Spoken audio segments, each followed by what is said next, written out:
साथीहरु, यदि तपाई फोटोशपबाट प्रोफेसनल रूपमा भिजिटिङ कार्ड अथवा बिजनेस कार्डको डिजाइन कसरी गर्ने भनेर सिक्न चाहनुहुन्छ भने यो भिडियोलाई स्किप नगरिकन अन्त्यसम्म हेर्न नबिर्सिनुहोला। नमस्कार साथीहरु, म MK मोक्तान र तपाई हेर्दै हुनुहुन्छ MK मोक्तान युट्युब च्यानल। साथीहरु, अब लागौं हामी आजको भिडियोतर्फ। सबैभन्दा पहिले तपाई आफ्नो फोटोशप खोल्नु होला। जस्तै तपाई यहाँ देख्न सक्नुहुन्छ, यहाँनिर मैले मेरो फोटोशप खोलिसकेको छ। फोटोशप खोलिसकेपछि अब म यहाँनिर क्रिएट न्यूमा जान्छु। क्रिएट न्यूमा गएपछि तपाईले देख्न सक्नुहुन्छ यहाँनिर एउटा न्यू डकुमेन्टको लागि एउटा इन्टरफेस खुलेको छ। अब यहाँनिर म साइजमा आउँछु। साइजमा यहाँ आइसकेपछि म यहाँनिर पिक्सलको ठाउँमा मिलिमिटर राख्छु। मिलिमिटरमा तपाईले माथि देख्न सक्नुहुन्छ विथमा म आज चाहिँ हामी भिजिटिङ कार्डको डिजाइन गर्न गइरहेको हुनाले यहाँनिर विथमा मैले यहाँनिर 88 राखिदिएँ र तपाईले देख्न सक्नुहुन्छ हाइटमा मैले यहाँनिर 55 राखिदिएँ र तपाईले त्यहाँ तल देख्न सक्नुहुन्छ रेजुलेसन मैले यहाँनिर 300 राखिदिन्छु र कलर मोडमा म यहाँनिर CMYK कलर मोड राखिदिन्छु, किनभने यो डिजाइन चाहिँ हामी डिजाइन गरिसके पछाडि प्रिन्ट गर्नको लागि प्रेसमा पठाउन गइरहेको हुनाले यसमा मैले CMYK कलर राखिदिएँ र अब यहाँनिर मैले क्रिएटमा क्लिक गरेँ। क्रिएटमा क्लिक गरेपछि तपाईले यहाँ देख्न सक्नुहुन्छ यहाँनिर हाम्रो एउटा फर्मेट अथवा डकुमेन्ट क्रिएट भइसकेको छ। यति भइसके पछाडि अब म यहाँनिर बोर्डरको लागि एउटा रेक्ट्याङ्गल क्लिक गर्छु। त्यसको लागि जस्तै म यहाँनिर रेक्ट्याङ्गल टुलमा गएँ। रेक्ट्याङ्गल टुलमा गएपछि यहाँनिर रेक्ट्याङ्गलमा क्लिक गरेँ र यसरी मैले एउटा रेक्ट्याङ्गल ड्र्याग गरेँ। तपाईले देख्न सक्नुहुन्छ यहाँनिर हाम्रो एउटा रेक्ट्याङ्गल आइसकेको छ। अब यसको म यहाँनिर साइजलाई चाहिँ यहाँनिर मिलाउँछु। जस्तै मैले यहाँनिर ए टुलले क्लिक गरिदिएँ र माथि तपाईले देख्न सक्नुहुन्छ यहाँनिर हाम्रो साइज देखाएको छ विथ र हाइट। यसमा मैले विथको ठाउँमा 82 mm राखिदिएँ र हाइटको ठाउँमा मैले यहाँनिर 49 mm राखिदिएँ र इन्टर गरिदिएँ। यति गरेपछि पछाडि तपाईले यहाँ देख्न सक्नुहुन्छ यहाँनिर हाम्रो एउटा रेक्ट्याङ्गल क्रिएट भइसकेको छ। अब फेरि यो रेक्ट्याङ्गलमा क्लिक गरेँ र कन्ट्रोल ए ले सिलेक्ट अल गरेर यसलाई मैले सेन्ट्रलाइज गरिदिएँ र यसरी दुवैतिरबाट सेन्ट्रलाइज गरेर कन्ट्रोल र डी ले डिसेलेक्ट गरिदिएँ। साथीहरु, यति भइसके पछाडि अब म यहाँनिर एउटा रुलर एड गर्छु। त्यसलाई मैले कन्ट्रोल र आर क्लिक गरिदिएँ किबोर्डमा। त्यसपछि तपाईले देख्न सक्नुहुन्छ यहाँनिर हाम्रो रुलर आएको छ। यसलाई मैले यसरी ड्र्याग गरेर यहाँ राखिदिएँ र फेरि तल पनि मैले यसै गरी यहाँनिर राखिदिन्छु र यसै गरी मैले यहाँनिर यो छेउमा र यसै गरी यसमा पनि मैले एड गरिदिन्छु रुलर र यो बिचको जुन हाम्रो रेक्ट्याङ्गल छ यसलाई मैले डिलिट गरिदिएँ। साथीहरु, यति भइसके पछाडि अब म यहाँनिर हाम्रो जुन कन्टेन्ट छ त्यसलाई एड गर्छु। त्यसको लागि म यहाँनिर टेक्स्ट टुलमा जान्छु। टेक्स्ट टुलमा गइसकेपछि अब म यहाँनिर क्लिक गर्छु र क्लिक गरेपछि तपाईले देख्न सक्नुहुन्छ यहाँनिर हाम्रो एउटा टेक्स्ट आएको छ र यसको कलर व्हाइट भएकोले खुलेको छैन। त्यसैले मैले किबोर्डमा अल्ट र डिलिट प्रेस गरेर यसमा कलर रिफिल गरेँ र यसलाई मैले कन्ट्रोल टी ले ट्रान्सफर्म गरेर यसलाई सानो बनाइदिएँ र यहाँनिर इन्टर गरिदिएँ। यति गरिसके पछाडि अब म यहाँनिर हाम्रो कन्टेन्ट एड गर्छौँ। त्यसको लागि मैले यहाँनिर वर्डमा कन्टेन्टहरू टाइप गरेर राखिसकेको हुनाले अब यसबाट म यसलाई सेलेक्ट गर्छु र कन्ट्रोल सी ले कपी गरेर यहाँनिर फोटोशपमा ल्याएर पेस्ट गरिदिन्छु र कन्ट्रोल भी ले पेस्ट गरिदिन्छु। तपाईले देख्न सक्नुहुन्छ यहाँनिर हाम्रो यो कन्टेन्ट पनि आइसकेको छ। यति भइसके पछाडि यसै गरी म फेरि अर्को कन्टेन्ट पनि एड गर्छौँ। यसको लागि मैले अल्ट र शिफ्ट ले प्रेस गरेर यसरी तलतिर ड्र्याग गरिदिएँ र कन्ट्रोल टी ले ट्रान्सफर्म गरेर यो फन्टलाई सानो बनाइदिएँ र फेरि म यहाँनिर वर्डमा जान्छु र यो जुन हाम्रो कन्टेन्ट छ यसलाई मैले सेलेक्ट गरिदिन्छु र कन्ट्रोल सी ले कपी गरेर फेरि म फोटोशपमा आउँछु र यहाँभित्र कन्ट्रोल भी ले पेस्ट गरिदिन्छु। यसै गरी म यहाँनिर वर्डमा मैले टाइप गरेको सबै डकुमेन्टहरूलाई यसै गरी म एड गर्छु है त।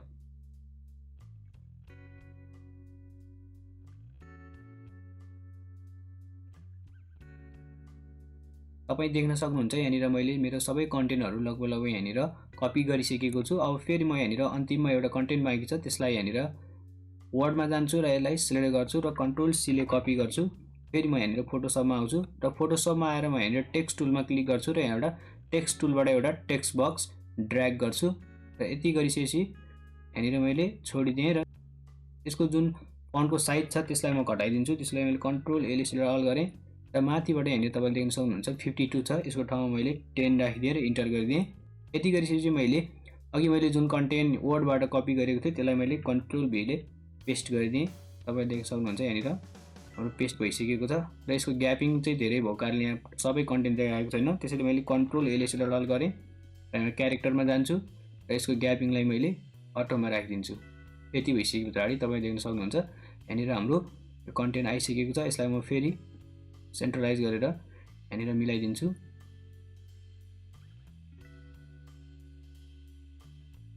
तपाईँ देख्न सक्नुहुन्छ यहाँनिर हाम्रो कन्टेन्टको अलाइनमेन्ट पनि मिलिसकेको छ। अब यसलाई म इन्टर गरिदिन्छु र फेरि म यो फन्टमा क्लिक गर्छु र यहाँ क्यारेक्टरमा जान्छु र यसको जुन ग्यापिङ छ यसलाई मैले फन्टकै साइज जति 10 राखिदिन्छु र इन्टर गरिदिन्छु।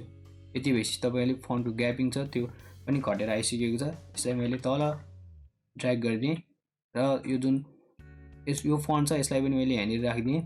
यति भइसके पछाडि अब यहाँनिर म एउटा रेक्ट्याङ्गल क्रिएट गर्छु। त्यसको लागि मैले यहाँनिर रेक्ट्याङ्गलमा जान्छु र रेक्ट्याङ्गल गएर यहाँनिरबाट मैले एउटा रेक्ट्याङ्गल यसरी ड्र्याग गरिदिन्छु अथवा क्रिएट गरिदिन्छु। रेक्ट्याङ्गल क्रिएट भइसकेको छ। अब यो रेक्ट्याङ्गलको म कलर चेन्ज गर्छु। त्यसको लागि म यहाँनिर कलरमा जान्छु।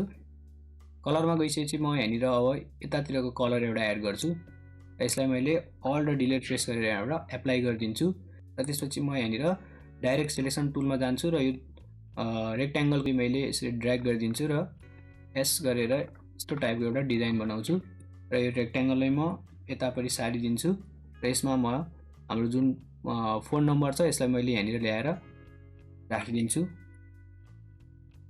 र यसको कलर म राखिदिन्छु व्हाइट। त्यसको लागि मैले कन्ट्रोल र डिलिट प्रेस गरिदिन्छु र यसरी मैले यसको व्हाइट कलरमा यसलाई राखिदिन्छु र त्यसपछि आएर यहाँनिर तपाईँले देख्न सक्नुहुन्छ यहाँनिर हाम्रो कोल्ड स्टोर लेखेको फन्ट यसलाई मैले कन्ट्रोल टी ले ट्रान्सफर्म गरेर थोरै ठुलो बनाउँछु र इन्टर गरिदिन्छु।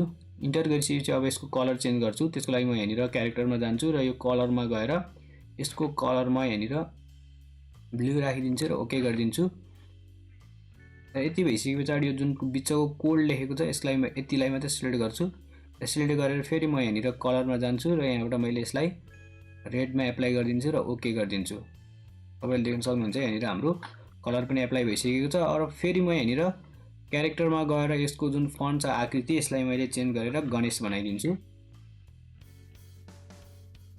तपाईँ यहाँनिर देख्न सक्नुहुन्छ यहाँनिर हाम्रो फन्ट पनि चेन्ज भइसकेको छ। यति भइसके पछाडि अब म फेरि यहाँ तल जान्छु र यो जुन हाम्रो ठेगाना छ यसलाई मैले कन्ट्रोल टी ले ट्रान्सफर्म गरेर यति सानो बनाइदिन्छु, इन्टर गरिदिन्छु र यो माथिको जुन फन्ट छ यसलाई मैले यहाँनिर ल्याएर राखिदिन्छु र यो माथिको जुन फन्ट छ यसको लागि चाहिँ मैले साइज कन्ट्रोल टी ले ट्रान्सफर्म गरेर यतिसम्म हल्का बढाइदिन्छु र इन्टर गरिदिन्छु। यति भइसके पछाडि अब फेरि म यहाँनिर तल एउटा रेक्ट्याङ्गल क्रिएट गर्छु। त्यसको लागि म यहाँ रेक्ट्याङ्गलमा जान्छु र रेक्ट्याङ्गल गइसकेपछि यसरी मैले एउटा रेक्ट्याङ्गल ड्र्याग गरिदिन्छु। तपाईँ देख्न सक्नुहुन्छ यहाँनिर हाम्रो एउटा रेक्ट्याङ्गल ड्र्याग भइसकेको छ। अब यो रेक्ट्याङ्गललाई मैले सबभन्दा लास्टमा राख्छु, लास्टको लेयरमा राखिदिन्छु र यहाँनिरको हाम्रो जुन फन्ट छ त्यसको कलर चाहिँ मैले कन्ट्रोल र डिलिट प्रेस गरेर व्हाइटमा कन्भर्ट गरिदिन्छु कन्ट्रोल डिलिटले। यति भइसके पछाडि यो जुन पछाडिको हाम्रो कलर छ यो रेक्ट्याङ्गलको कलर त्यसलाई मैले अल्ट डिलिट प्रेस गरेर ब्लू राखिदिन्छु। साथै तपाईँले यहाँ देख्न सक्नुहुन्छ यहाँनिर हाम्रो रेक्ट्याङ्गलमा पनि कलर चाहिँ एप्लाई भइसकेको छ। यति भइसके पछाडि अब फेरि म यहाँनिर एउटा सर्कल लिएर आउँछु। त्यसको लागि म रेक्ट्याङ्गल टुलमा जान्छु, राइट क्लिक गरेर यहाँ तपाईँले देख्न सक्नुहुन्छ सर्कल टुल, त्यसमा मैले अल्ट र सिफ्ट क्लिक गरेर यसरी एउटा सर्कल क्रिएट गर्छु र यो सर्कलको जुन कलर छ यसमा फेरि म कलरमा जान्छु र कलरमा गइसकेपछि यसलाई चाहिँ मैले यहाँनिर एउटा येल्लो कलर एप्लाई गरिदिन्छु र यो जुन सर्कल छ त्यसलाई मैले कन्ट्रोल टी ले ट्रान्सफर्म गरिदिन्छु र यसलाई मैले यसरी ड्र्याग गरिदिन्छु र सेम यसरी नै म यता पनि ड्र्याग गरिदिन्छु र यो माथिको जुन छ यसलाई मैले यसरी घटाइदिएँ र यसरी नै यसलाई पनि सेम यसरी नै घटाइदिएँ र यति गरिसके पछाडि हाम्रो जुन पछाडिको फन्ट छ यसलाई चाहिँ मैले अगाडि ल्याइदिएँ र यसलाई मैले सेन्टरमा यसरी राखिदिएँ र यो जुन फन्ट छ यसको कलर चाहिँ म रेड राखिदिन्छु। त्यसको लागि मैले यो कलरमा यो फन्टमा क्लिक गरेँ र यहाँनिर क्यारेक्टरमा जान्छु र यो व्हाइटको ठाउँमा यसमा रेड एप्लाई गरिदिन्छु र ओके गरिदिन्छु। यति भएपछि तपाईँले देख्न सक्नुहुन्छ यहाँनिर हाम्रो रेड कलर एप्लाई भइसकेको छ।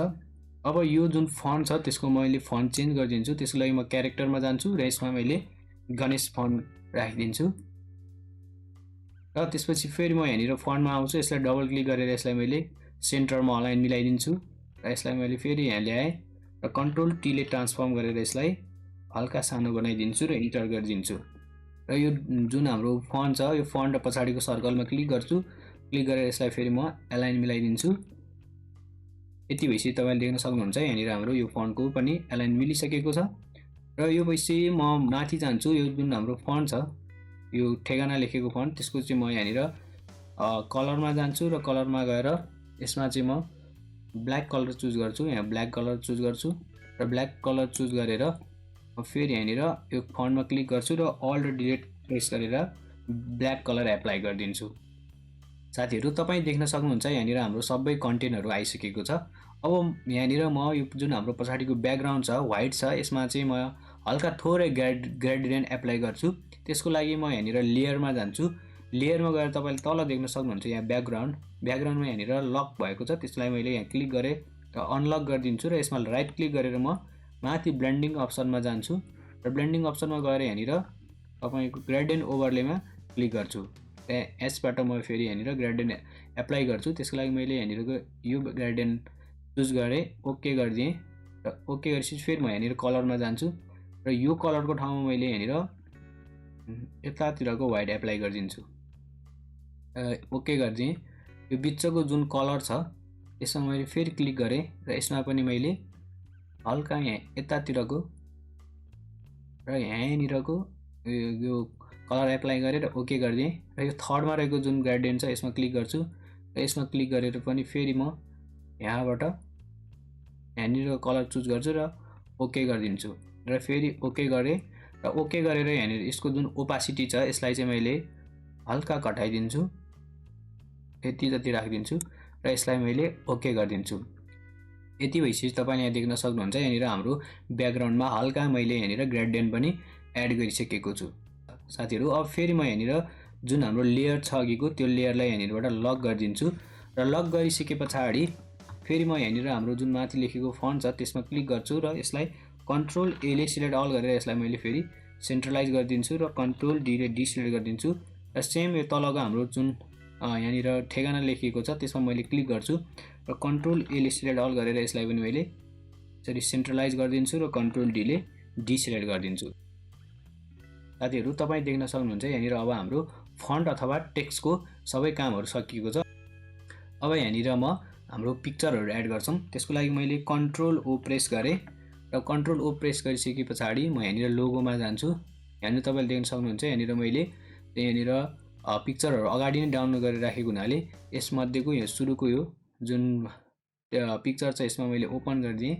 ओपन गरेर म यहाँनिर लेयरमा जान्छु र यसलाई कन्भर्ट टु स्मार्ट अब्जेक्टमा कन्भर्ट गरेर यसलाई लगेर म फेरि यहाँनिर हाम्रो डिजाइनमा लिएर आउँछु र यसलाई मैले कन्ट्रोल टीले ट्रान्सफर्म गरेर यसरी सानो बनाइदिन्छु।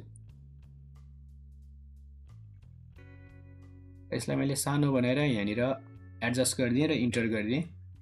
यसलाई हल्का यसरी बोर्डरसम्म ल्याइदिएँ र मिलाइदिन्छु र सेम यसै गरी म फेरि अर्को पनि पिक्चर लिएर आउँछु। त्यसको लागि कन्ट्रोल ओ प्रेस गरिदिन्छु। तपाईँ देख्न सक्नुहुन्छ यो जुन पिक्चर छ यहाँनिर हाम्रो डिजाइनमा आइसकेको छ। यसलाई फेरि मैले कन्ट्रोल टीले ट्रान्सफर्म गरिदिन्छु र यसलाई सानो बनाइदिन्छु। तपाईँले देख्न सक्नुहुन्छ यहाँनिर हाम्रो यो पिक्चर आइसकेको छ। यसमा मैले क्लिक गरिदिएँ र यो जुन पिक्चर छ यसलाई फेरि मैले कन्ट्रोल टीले ट्रान्सफर्म गरेर हल्का यहाँनिरबाट यतिको ठुलो बनाइदिन्छु, इन्टर गरिदिन्छु र यसपछि फेरि म यहाँनिर यो जुन हाम्रो पिक्चर छ त्यसमा क्लिक गर्छु र यहाँनिर तपाईँले देख्न सक्नुहुन्छ यहाँनिर लेयरमा क्लिक भइसकेको छ। अब यसलाई मैले यहाँनिरबाट लेयर मार्क्स एड गरिदिन्छु। त्यसको लागि मैले यहाँनिर क्लिक गरेँ र यो जुन हाम्रो व्हाइट आएको छ यसमा क्लिक गरिदिन्छु र यसको ठाउँमा मैले यहाँबाट कन्भर्ट गरेर ब्ल्याक राखिदिन्छु। यहाँनिरबाट फेरि म ब्रस टुलमा जान्छु। तपाईँले देख्न सक्नुहुन्छ यहाँनिर ब्रस टुलमा गएर यसलाई मैले ब्रस टुललाई हल्का ठुलो बनाइदिन्छु र यसबाट यसरी मैले यसलाई हल्का मिलाइदिन्छु। साथीहरू यति भइसके पछाडि अब फेरि म यो जुन हाम्रो फोटो छ यसलाई मैले हल्का यता सारिदिन्छु। यसपछि फेरि म अर्को इमेज लिएर आउँछु।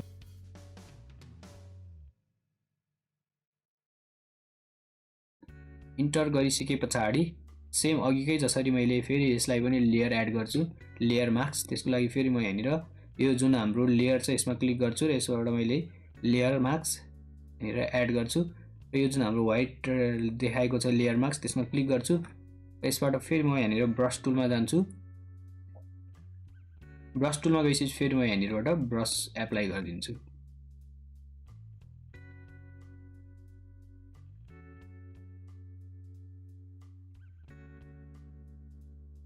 तपाईँ यहाँ देख्न सक्नुहुन्छ यहाँनिर पनि हामीले लेयर मार्क्स एड गरिसकेका छौँ। यति गरिसके पछाडि फेरि म यहाँनिर अर्को पिक्चर एड गर्छु। त्यसको लागि फेरि कन्ट्रोल ओमा प्रेस गर्छु।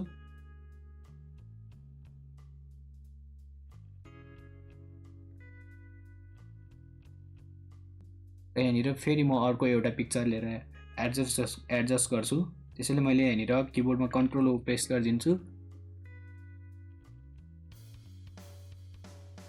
यसमा हल्का एलाइन मिलाइसकेपछि अब फेरि म यो जुन हामीले एड गरेको यो जुन पिक्चर छ त्यसमा क्लिक गर्छु र यसमा पनि म लेयर मार्क्स एड गर्छु।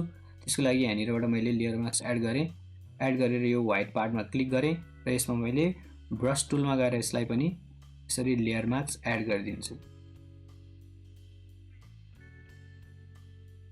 साथीहरू तपाईले देख्न सक्नुहुन्छ यहाँनिर पनि हाम्रो लेयर मार्क्स एड भइसकेको छ। अब यसरी फेरि मैले यो हाम्रो जुन यो पिक्चर छ यो सबै पिक्चरमा यहाँनिर क्लिक गर्छु। यसरी शिफ्ट थिचेर सबै पिक्चरलाई क्लिक गर्छु र कन्ट्रोल टी ले ट्रान्सफर्म गरेर यसलाई हल्का ठुलो बनाइदिन्छु र यसलाई मैले इन्टर गरेर कन्ट्रोल जी ले ग्रुप गरिदिन्छु र कन्ट्रोल ए ले सेलेक्ट अल गरेर यसरी सेन्ट्रलाइज गरिदिन्छु र कन्ट्रोल डी ले डिसेलेक्ट गरिदिन्छु र यो जुन हाम्रो ग्रुप छ यसलाई चाहिँ मैले ड्र्याग गरेर यहाँनिर हाम्रो जुन ब्याकग्राउन्ड लेयर छ त्यसभन्दा हल्का माथि राखिदिन्छु र यसलाई मैले हल्का यसरी तल गरिदिएँ। यति भइसके पछाडि तपाईले यहाँ देख्न सक्नुहुन्छ यहाँनिर हाम्रो पिक्चर पनि एडजस्ट भइसकेको छ। यति भइसकेपछि तपाईले यहाँ देख्न सक्नुहुन्छ यहाँनिर हाम्रो सबै कुराहरू एड भइसकेको छ र यहाँनिर माथि जुन हाम्रो फोन नम्बर छ यसमा एउटा आइकन ल्याउन बाँकी छ। त्यसको लागि म फेरि कन्ट्रोल ओ ले यहाँनिर ओपनमा जान्छु र यसबाट मैले यहाँनिर यो जुन हाम्रो आइकन छ यो डाउनलोड गरेर राखेको हुनाले यसलाई म ओपन गर्छु र ओपन गरेर यो जुन हाम्रो आइकन छ यसलाई कन्भर्ट टु स्मार्ट अब्जेक्टमा कन्भर्ट गरिदिन्छु र जुन डिजाइन छ त्यसमा लगेर मैले यहाँनिर राखिदिएँ र यसलाई मैले कन्ट्रोल टी ले ट्रान्सफर्म गरेर सानो बनाइदिन्छु र यसलाई मैले यहाँनिर ल्याएर इन्टर गरिदिन्छु। फेरि म यहाँनिर यो जुन हाम्रो आइकन छ यसलाई कन्ट्रोल टी ले ट्रान्सफर्म गरेर हल्का सानो बनाइदिन्छु र यति गरिसके पछाडि अब फेरि मैले यसलाई हल्का सानो बनाइदिएर यहाँनिर इन्टर गरिदिएँ र यति गरिसके पछाडि म यसमा क्लिक गर्छु र तपाईले देख्न सक्नुहुन्छ यहाँनिर लेयरमा क्लिक भइसकेको छ।